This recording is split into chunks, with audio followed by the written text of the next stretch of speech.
Père et fille réincarnés. Un isekai dans l'univers de World of Warcraft.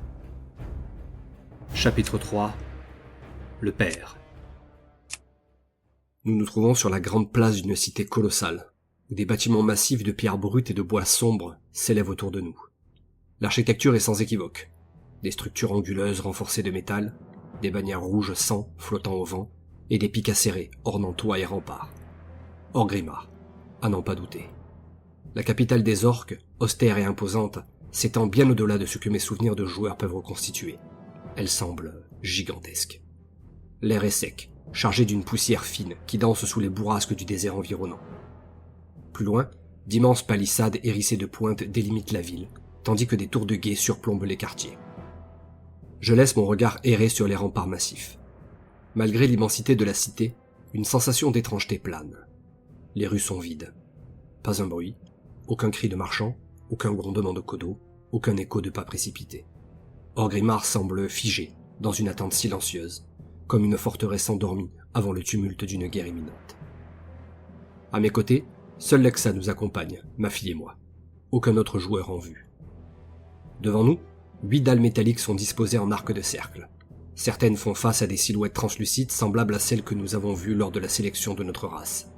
J'en déduis que nous allons maintenant choisir notre classe. Je fixe les figures éthérées devant moi et constate que seulement 5 d'entre elles sont actives, ce qui signifie que je n'ai accès qu'à ces classes-là. En analysant les options qui me sont offertes, un détail me frappe. Nous avons été placés dans l'univers de Warcraft tel qu'il existait à l'époque de WoW Classic, le jeu original de 2004.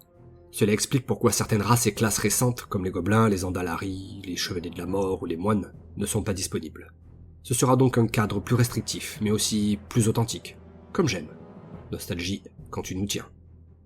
Faut que je fasse quoi, là ? Demande ma fille, me tirant ainsi de mes pensées. Choisir une classe, lui dis-je. Comme tu es une trollesse, tu peux être chasseur, mage, prêtre ou voleur. Et chaman ! Me corrige-t-elle immédiatement. Je souris. Elle a raison. Oui, et chaman aussi. Si tu fixes une silhouette, une fenêtre d'information apparaîtra devant toi, avec les détails de la classe. Oui, je sais. Réplique-t-elle avec assurance. Je jette un œil au chronomètre en haut de mon interface. Il affiche 17 minutes restantes. Lexa, il y a d'autres choix à faire après la classe ?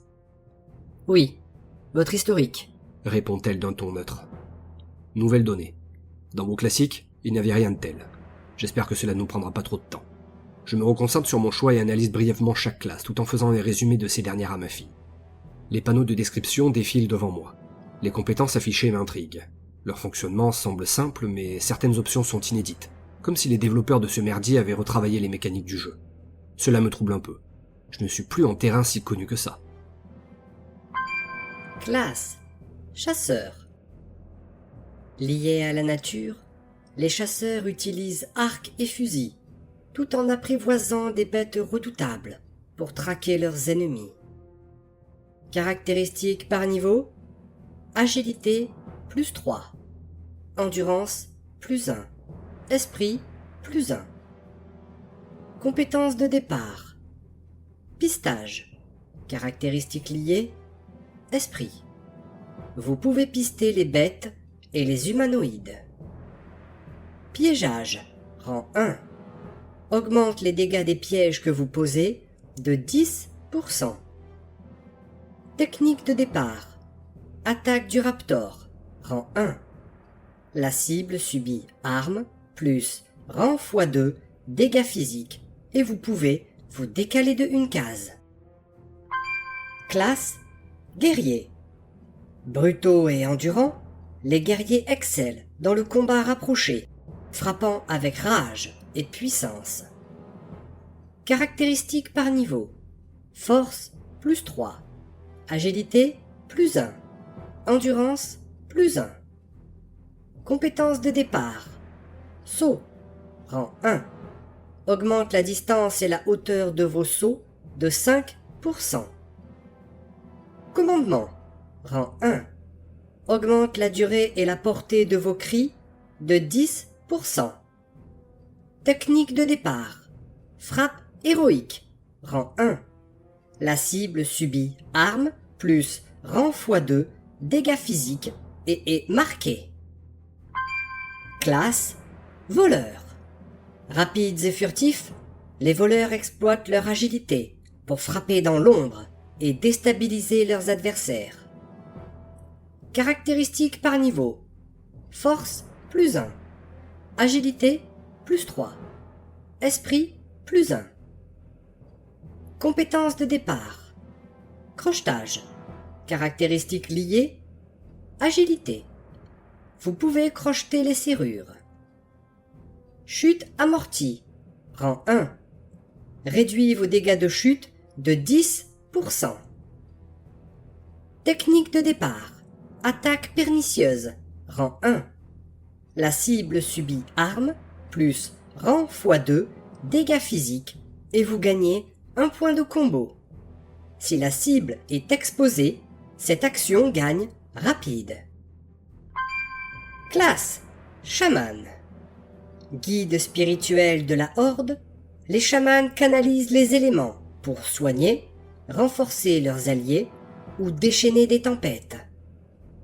Caractéristiques par niveau. Toutes les caractéristiques +1. Compétences de départ. Élémentalisme. Caractéristiques liées. Esprit. Vous exercez un contrôle mineur sur les éléments primordiaux. Connaissance générale. Éléments. Caractéristiques liées. Intelligence. Vous disposez de connaissances basiques en rapport avec les éléments primordiaux. Technique de départ. Éclair. Rang 1. La cible subit puissance des sorts fois rang x2 dégâts de nature. Je fais un rapide topo à ma fille sur le mage et le prêtre accessible au troll, bien que je ne puisse pas les voir directement sur mon interface. Je me fie alors à mes souvenirs en espérant qu'il n'y ait pas trop de changements. Lexa, peut-on en savoir plus sur les caractéristiques de nos personnages ? Bien sûr. Que désirez-vous savoir ? À quoi servent-elles ? Quelles sont leurs échelles de valeur ? Quels sont leurs rythmes de progression ? J'ai conscience tout à coup que je lui demande beaucoup de choses à la fois. La force détermine votre puissance d'attaque, qui détermine à son tour le montant de dégâts que vous infligez avec les armes de corps à corps. Le ratio, force-puissance d'attaque, diffère en fonction de votre classe. La force détermine également votre valeur de blocage avec un bouclier, votre vitesse de nage et d'escalade, ainsi que votre distance de saut. Je ne m'attendais pas à une description aussi détaillée. L'agilité détermine votre puissance de tir, qui détermine à son tour le montant de dégâts que vous infligez avec des armes à distance, ou de jet. Tout comme la puissance d'attaque, le ratio agilité-puissance de tir diffère en fonction de votre classe. L'agilité détermine également votre valeur d'esquive, et chez les voleurs et les chasseurs, elle influe également sur votre puissance d'attaque. L'endurance augmente vos points de vie et de fatigue maximum.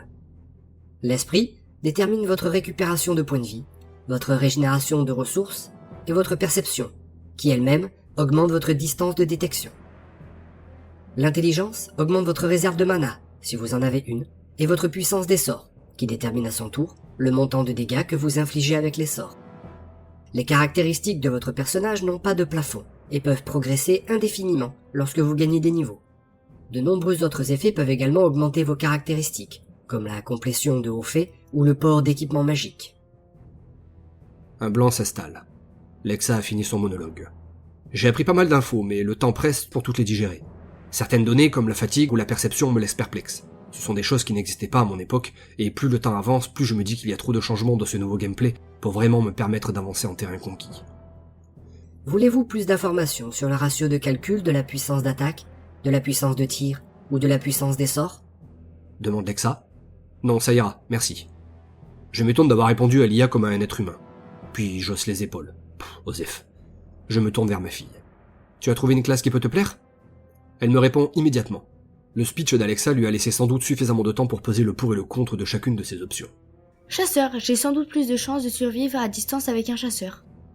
Bonne idée. En plus, tu pourras certainement obtenir un pet un peu plus tard. Un quoi ? Un familier. Un animal qui te suivra et t'obéira. Ah, cool ! Je veux une panthère noire et blanche, comme Neya. Je souris. Neya était notre chatte noire, décédée l'année d'avant. Elle semble ravie de son choix de classe. Un contraste frappant avec l'adolescente terrorisée que j'ai vue il y a à peine 5 minutes dans la première salle.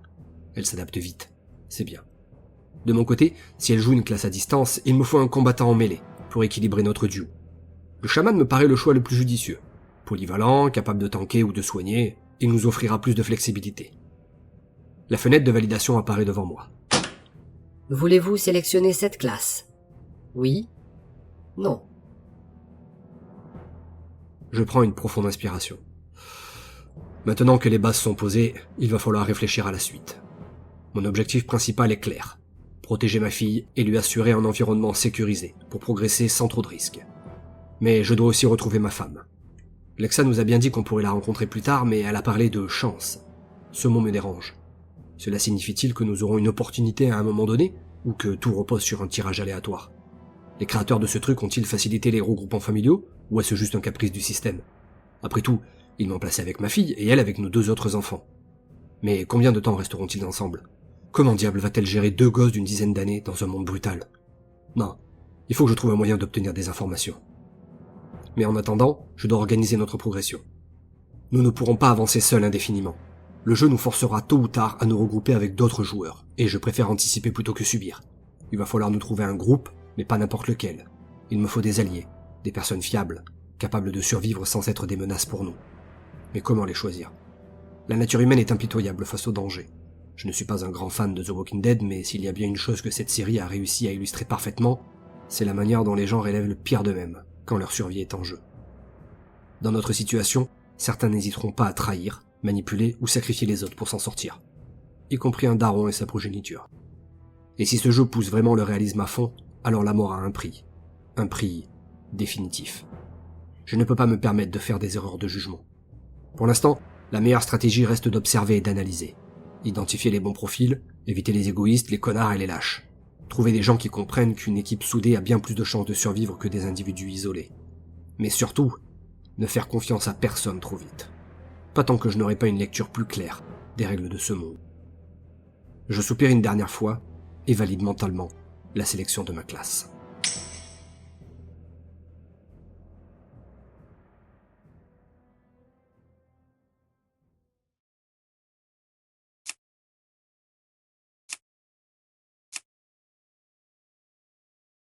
Maman, je suis un assassin! Mon fils tourbillonne avec une dague à la main. Il court autour de moi avec les bras en arrière à la manière des ninjas de Naruto. Il me désespère. Je vais jamais arriver à le protéger. Calme-toi, mon grand! T'es que niveau 1! Ma fille m'attrape la main et me la serre fort. Elle a les larmes aux yeux. Maman, je voulais choisir une classe, moi aussi. Je m'accroupis près d'elle et la prends dans les bras. Je sais, ma puce, mais apparemment tu n'as pas l'âge. Il va falloir que tu attendes d'avoir 12 ans.